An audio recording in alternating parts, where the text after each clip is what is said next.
자, 오늘 시장에서도 돈 되는 섹터 테마 찾아서 종목까지 선정해서 알려드릴게요. 자, 오늘 돈 되는 섹터인 테마는 이데일리 TV 박근호 전문위원과 함께하겠습니다. 위원님 안녕하세요. 안녕하십니까. 네, 반갑습니다. 자, 위원님과 오늘 또 돈 되는 섹터 찾아보겠습니다. 오늘 시장에서는 또 어떤 돈 되는 섹터를 선정해 주셨을지 첫 번째 돈 되는 섹터인 테마는 바로 건설 기계 테마를 볼 필요가 있다라는 의견을 주셨습니다. 자, 지금 이 트럼프 대통령이 이란과의 합의한 내용을 조만간 하루 이틀 안에 공개할 수도 있다라고 하면서 거의 사인을 기정사실화하고 있는 상황인데, 자, 이러니까 이제 재건주, 중동을 어떻게 재건하고 파괴된 것들을 어떻게 복구할 것인가에 대한 많은 고민들이 나타나죠. 여기에 우리나라도 분명히 참여할 수 있지 않을까라는 기대감에 건설주가 올라가고, 그런 취지에서 아마 건설기계를 주신 것 같은데요. 자, 건설기계 지금 충분히 다범을 만한 타이밍일까요? 네. 건설 기계가 지금 이제 중동 관련된 이슈도 굉장히 좋은 게 있긴 합니다만 네네. 실적도 상당히 좋거든요. 그래서 이런 부분들과 관련돼서 시장에서 이제 수혜를 좀 얻을 수 있고, 이제 주가도 이제 더불어서 이제 상승 쪽으로 이제 가닥을 잡을 가능성이 있어서 한번 건설 기계 쪽을 한번 준비를 해봤고요. 일단 미국 이란 종전으로 인해서 이제 중동 시장 쪽에서 이제 입지를 마련한 기업들을 우리나라가 좀 몇 개가 있죠. 그 부분과 관련돼서 한번 좀 살펴보도록 하고요. 그 다음에 건설 기계 쪽의 어떤 수출 동향을 한번 살펴보면 이제 4월 달까지만 딱 놓고 보면은 이제 건설 기계 누적 수출액이 전년도 대비해서 한 30% 정도 증가를 했다. 사실 이 우리나라 건설기계 하나하나 뜯어보면 사실 이게 작은 규모의 기업들은 아니거든요, 실질적으로는. 근데 전년 대비해서 30% 정도 좋았다. 그 전년에는 나빴냐? 그게 아니거든요. 전년도에도 좋았는데 더 좋아진 거죠, 실질적으로. 그래서 이제 어떤 쪽에 많이 이제 수출이 됐냐 하면 실질적으로 이제 북미나 유럽, 아프리카 쪽으로 건설기계 수요가 이제 계속적으로 늘어났고, 이제 센티멘탈적인 부분은 이제 재건 기대감까지 이제 시장에서 이제 두 개의 동시 테마가 이제 된다라고 보시면 될 것 같은데, 또 하나 좋은 부분은 이제 미국 정부에서 이제 철강, 알루미늄, 굴이 들어간 파생 상품에 대한 관세를 25에서 10으로 낮췄죠. 그러면은 이것과 관련된 파생 상품에는 건설 기계도 들어가기 때문에 이쪽 부분도 나름대로 이제 건설 기계 쪽에 수혜가 된다. 이렇게 정리를 하면 될 것 같습니다. 네, 좋습니다. 자, 이렇게 건설기계 테마 이제 중동 재건 이야기들이 많이 부각이 되겠죠. 미국에서도 준비를 하고 있다고 하고, 우리 기업들도 또 이미 중동 국가들, 이란과 또 그 근방의 국가들과 사업을 해왔던 그런 회사들이 관심을 많이 받고 있습니다. 자, 그럼 건설기계 쪽에서는 어떤 기업들을 저희가 좀 봐야 될까요? 어떤 종목 보세요? 네, 일단 규모로 봤을 때는 대장이라고 할 수 있는 HD 건설기계 인프라코어가 합친 부분이죠. 네. 이 부분 한번 좀 살펴보도록 하겠습니다. 실적 먼저 좀 알아보도록 할게요. 네. 올해 1분기 실적, 이제는 2분기 실적을 준비를 해야 될 때지만 1분기 실적, 2분기 실적이 사실 그렇게 크게 차이가 안 날 것 같기 때문에 1분기 실적 상당히 중요하죠. 1분기 같은 경우는 매출이 이제 2조 3천억에 넘겨서 전년도 대비해서 20% 넘게 증가를 했다. 주가가 사실 건설기계 업종군들은 실적이 우상향하는 것 대비해서 이렇게 꾸준하게 움직이는 편은 아니죠. 일단 어떤 것 때문에 움직였는지 이제 산업 방산용 엔진 쪽의 제품군이 이제 확대가 됐다. 방산용 엔진, 그러면 이제 우리가 HD 건설 기계에서 방산용 엔진은 무엇을 만들지라고 생각하실 수도 있는데, 현대 로템에서 만드는 K2 흑표전차 엔진을 현대 건설기계에서 HD 건설기계에서 만들죠. 그 부분이 일단 조금 어떤 실적에 도움이 됐다라고 이제 얘기를 할 수 있겠고, 그 다음에 가장 중요한 부분 한번 좀 말씀을 드리면, 일단 폴란드가 아니라 폴란드 군과 약 50대 규모 불도저 공급 계약을 체결을 했는데, 이게 얼마 전에 사실 노르웨이와 200억 규모 덤프트럭 계약도 체결을 했었거든요. 근데 이러한 부분들이 이제 이 현대 HD 건설 기계가 유럽 쪽으로 계속 진출했을 때 어떠한 이제 메리트가 있냐면, 이게 이제 나토 조달 시장에 진입을 본격적으로 하는 거고, 실질적으로 러시아, 우크라이나 전쟁이 종식이 되면은 그때 이제 유럽 쪽에 진출했던 부분들이 우크라이나 재건 시장에도 바로 연결이 되기 때문에 그런 부분들이 바로 HD 건설기계 쪽의 어떤 시장에서 좋은 뷰를 볼 수 있는 가장 좋은 부분이라고 생각을 하면 될 것 같고요. 자, 두 번째는 진성 TEC 한번 보도록 하겠습니다. 사실 진성 TEC도 어떻게 보면 이제 데이터 센터 밸류 체인에 들어가야 된다라고 봐야 되거든요. 이제 그 이유는 무엇이냐면, 현재 지금 미국에서 정말 조정 없이 우리가 보통 얘기하는 빅테크, 뭐 하이퍼스케일러 이런 기업들보다 거의 조정 없이 지금 연중 신고가, 역사적인 신고가를 갱신하고 있는 기업이 바로 캐터필러죠. 전 세계 건설기계 장비 1위 기업인데 그 캐터필러 향의 매출이 이 진성 TC 매출 70%가 이 캐터필러 향이거든요. 이제 하부 주행 부품을 만드는 기업인데 어떤 거냐면 이제 여러분들이 그냥 뭐 동네 돌아다니는 어떤 포크레인이나 우리가 이제 영화에서 볼 수 있는 탱크를 옆에서 보면 무한궤도라고 이제 계속 돌아가는 부분들이 있고 그 안에 동그랗게 바퀴처럼 돼 있는 네. 부분이 있는데 그거 만드는 게 바로 진성 TC죠. 전 세계 1위 캐터필러의 1차 벤더로서 캐터필러가 지금 데이터 센터 건설 때문에 지금 신고가를 역사적인 신고가를 계속 갱신하고 있는데 그 캐터필러 향 매출이 70% 이상인 진성 TC가 주가 흐름이 너무 못 올라가고 있어요. 사실 실적이 사실 굉장히 좋아지고 있는 상황인데 그리고 진성 TC가 이 어떤 납품하는 하부 주행 부품 같은 경우는 아주 고난도 작업을 했을 때는 6개월, 보통 좀 안정적으로 썼다라고 하면 한 2, 3년 내에 한 번씩 갈아줘야 되는 소모품이기 때문에 이 부분이 상당히 좀 메리트가 있거든요. 그리고 가장 중요한 부분 중에 하나가 또 생산 캐파가 이런 무언가를 만드는 기업들은 물이 들어왔을 때 노후를 저어줘야 되는 생산 캐파 이 증설이 필요한데 태국에 22년도에 굉장히 큰 규모로 3천억 들여갖고 공장을 지어놨는데 이 부분이 이제 올해 4월 달서부터 본격적인 가동을 시작을 했습니다. 그렇다라고 하면은 뭐 2분기, 4월 달이면 2분기니까 4, 5, 6, 그러니까 3분기, 4분기까지 연결되는 실적을 한번 업사이드를 좀 기대를 해볼 필요성이 있다. 이렇게 정리를 하면 될 것 같습니다. 네, 알겠습니다. 자, 이렇게 진성 TC와 그리고 HD 건설기계, 뭐 대표적인 건설기계 종목들 두 개를 체크를 해봤고요. 그러면은 뭐 탑픽 종목을 하나 좀 골라볼까요? 오늘 뭐 건설기계 쪽에서 제일 유망하게 보시는 종목 뭐예요? 네, 두산 바켓을 한번 좀 선택을 두산 바켓. 해봤는데요. 네. 이번에 엔비디아 이제 쟁순왕 CEO가 왔을 때 두산 바켓과 관련된 언급도 좀 있었었어요. 그 두산 바켓은 여러분들이 다 아시겠지만 HD 건설기계 같은 두산 인프라코, 과거에 두산 인프라코 같은 기업들이 만드는 아주 큰 포크레인이 아니라 이렇게 조그만 어떤 좀 약간 장난감처럼 귀여운 이제 건설기계나 농업이나 이런 데 쓰이는 조경에 쓰이는 이제 어떤 그 중장비 만드는 기업이죠. 여기에 또 AI를 접목을 시켜서 사람이 안 타고 이제 혼자 일을 할 수 있는 부분들도 이제 앞으로 기술을 접목을 한다라고 해요. 그 부분과 관련돼서도 젠순왕이 한번 좀 언급을 했었고 이 두산 바켓을 우리가 이제 분석을 할 때는 사실 다른 단어는 필요가 없습니다. 딱 한 가지 단어에만 집중을 하면 돼요. 그게 바로 북미입니다.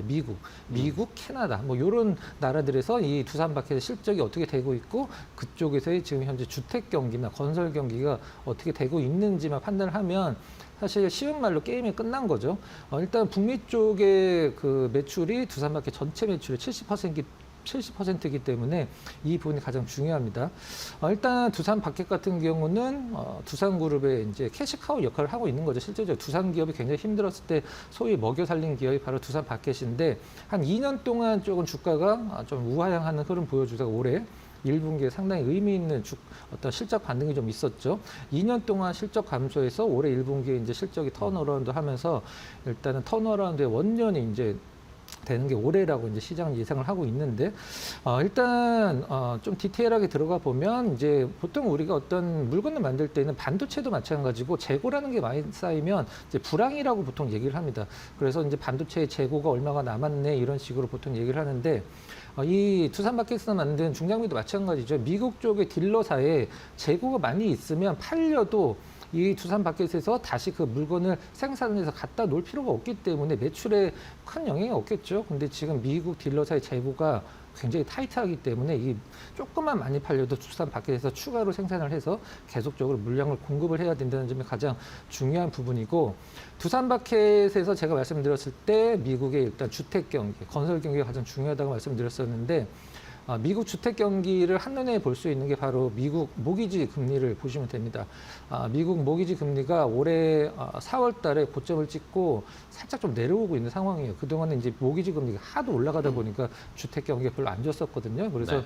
이 미국 모기지 금리도 이제 고점 찍고 조금 안정화되고 있는 단계라 이 부분을 일단 중요 포인트로 보시면 될 것 같아요. 일단 가격적인 전략은 현재가는 뭐 지금 나쁘진 않죠. 네. 네, 목표가는 한 8만 원, 손절가 61,000원으로 한번 제시를 해드리도록 하겠습니다. 네, 알겠습니다.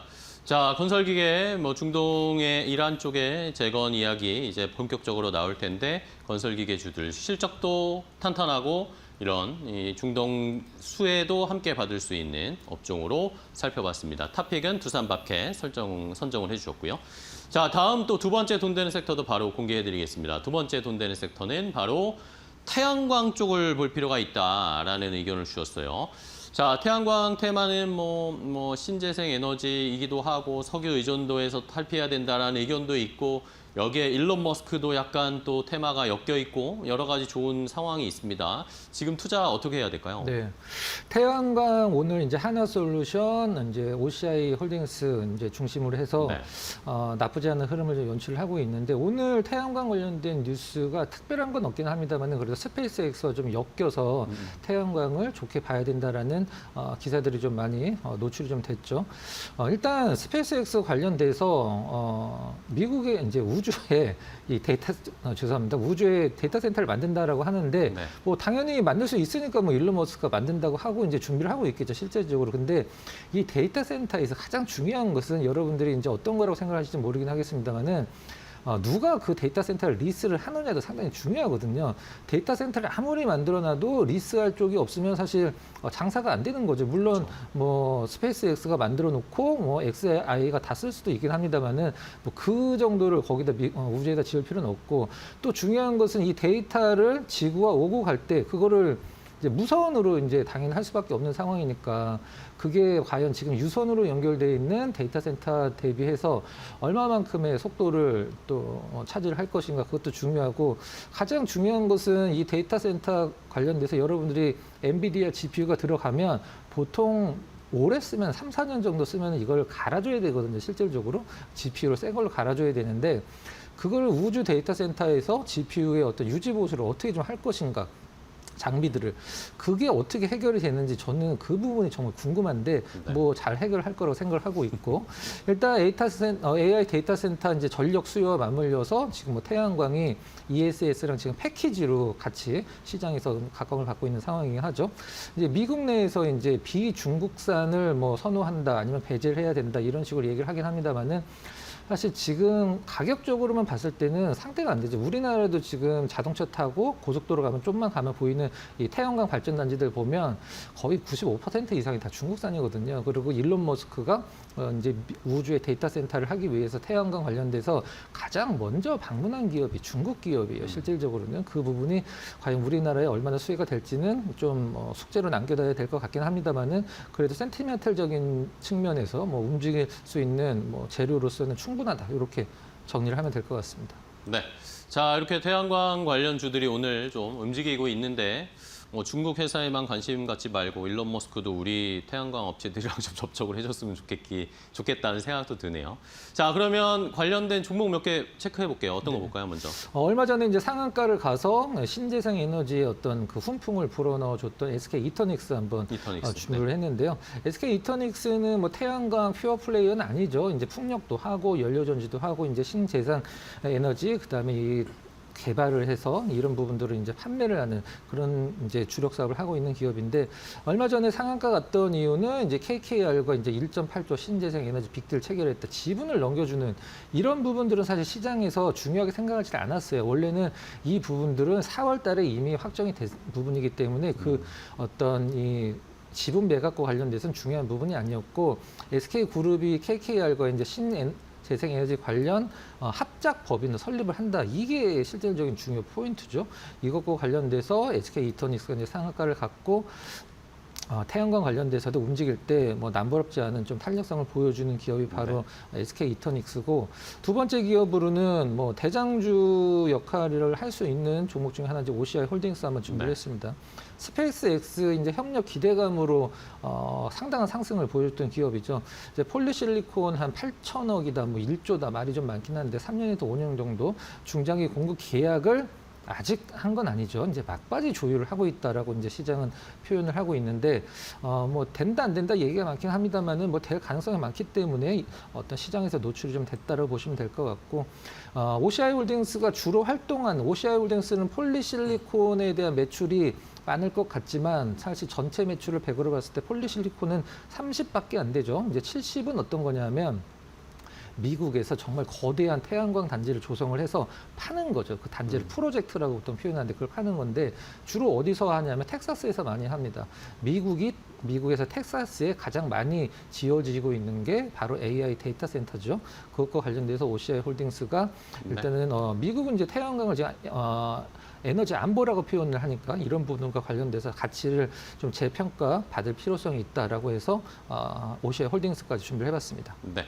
자, 그러면 마지막으로 탑픽 좀 간단하게 체크해 볼까요? 어떤 거 고르셨어요? OCI 홀딩스 심플하게 한번 좀 가보도록 하겠습니다. 일단 OCI 하나 솔루션 안에 하나 큐셀이라고 있죠. 미국에서 이제 셀 라인을 완공을 해서 태양광 수지 계열화를 좀 이루었다는 점. 그 다음에 드디어 하나 솔루션이 그 유상증자가 이제 확정이 됐죠. 좀 규모 좀 낮춰서 1조 7천억 정도로 확정이 됐기 때문에 이 부분과 관련돼서 재무 부담을 좀 덜어내고 태양광 쪽에 투자 일단 두 마리 토끼를 잡는 전략 상당히 시장에서 인정받을 수 있는 부분이고요. 유상증자 발행 가격은 27,900원을 좀 약간 낮아졌죠. 그리고 가장 중요한 부분 중에 하나인 이제 나사가 우주 태양광 실증에 어떤 태양광을 하고 있는데 그 부분과 관련돼서 하나 큐셀이 또 참여를 하기로 했다는 부분들 모멘텀 상당히 좋은 어떤 부분이라고 생각을 좀 하시면 될 것 같아요. 이제 화학 쪽만 턴어라운드 하면은 실제적으로 태양광은 괜찮으니까 사실 하나솔루션이 대장주라고 생각을 하고 있고요. 네. 가격 전략은 이제 현재가 전후 그다음에 목표가는 53,000원, 손절가는 35,000원으로 제시를 해드리도록 하겠습니다. 네, 알겠습니다.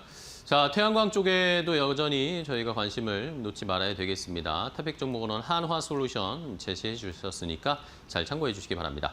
자, 오늘 박근호 위원과 함께 했는데요. 위원님 좋은 종목 알려주셔서 감사하고 다음 시간에 또 뵙겠습니다. 고생하셨어요. 고맙습니다.